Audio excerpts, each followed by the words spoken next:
সম্মানিত দর্শক, আসসালামু আলাইকুম।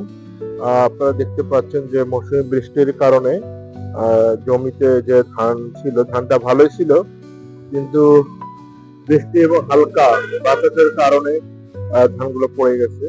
দেখেন, আর অল্প কয়েকদিন হলে ধানটি কাটা যেত। তাহলে সম্মানিত দর্শক, যে জিনিসটি আমাদের মাথায় রাখতে হবে, এরকম যে সমস্ত জমিতে প্রতি বছরেই আমাদের ধানগুলো পড়ে যায়, সেই সমস্ত জমিতে কিন্তু আমাদের কিছু ব্যবস্থা গ্রহণ করতে হবে। বিশেষ করে আমাদের মাথায় রাখতে হবে যে এই রাস্তার পাশে বা যে সমস্ত জমিতে ওয়াটার লগিং হয় এবং ধান সহজে পড়ে যায়, তো সেই সমস্ত জমিতে আমাদের ইউরিয়া সারের পরিমাণ কম দিতে হবে। এবং আরেকটি জিনিস মাথায় রাখতে হবে, আমাদের যে সমস্ত জমিতে এরকম শেষের দিকে, অর্থাৎ ধান পাকার আগে আগে ধান পড়ে যাওয়ার সম্ভাবনা আছে, আমাদের স্বল্প মেয়াদি জাতের ধান লাগাতে হবে।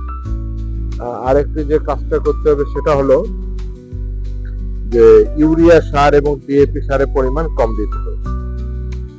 এবং আরেকটি মাথায় রাখতে হবে যে ধান যেন সহজে পড়ে না যায়, সেই জন্য আমাদেরকে পটাশ সারের পরিমাণটা বাড়িয়ে দিতে হবে। তাহলে আপনারা দেখবেন যে যাদের জমিতে এবছর ঠিক ধানটি পাকার আগে, অর্থাৎ কৃষক ভাইদের সোনালী ফসল আর অল্প কয়েকদিনের মধ্যে পেকে যাবে, এই সমস্ত ধান কিন্তু আর পড়ে যাওয়ার সম্ভাবনা নেই। তাহলে আপনারা যারা দেখতেছেন তাদেরকে আবার আমি যেটা বলতে চাই যে যে সমস্ত জমিতে এরকম ধান পড়ে যায়, তাহলে আমাকে মাথায় রাখতে হবে যে স্বল্প মেয়াদি যে সমস্ত জাত আছে সে সমস্ত জাত লাগাতে হবে।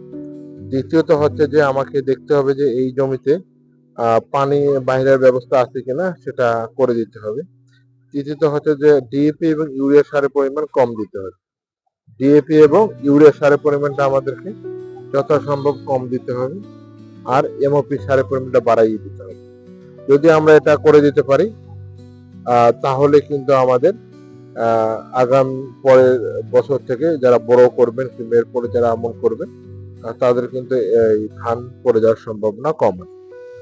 তো সম্মানিত দর্শক, যেমনটি আপনাদেরকে জানিয়েছিলাম যে ঘরে ধান ফসল ঘরে তোলা না পর্যন্ত কিন্তু এই ফসল আপনার না।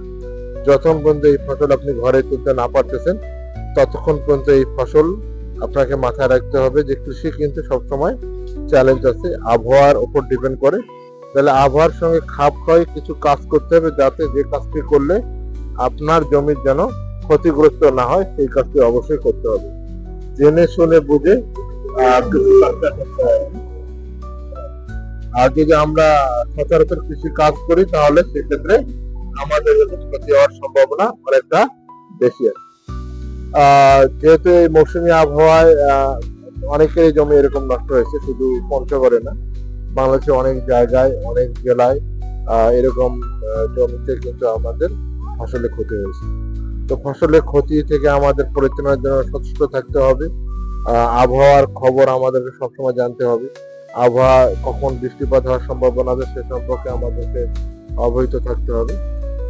বৃষ্টিপাত হওয়ার আগেই ড্রেনের ব্যবস্থা ঠিক রাখতে হবে, যাতে পানি সহজে বাইরে হয়ে যায়। এই দিকগুলো মাথায় রাখতে হবে। মাথায় রেখে আপনাকে কিন্তু অবশ্যই কৃষি কাজটি করতে হবে।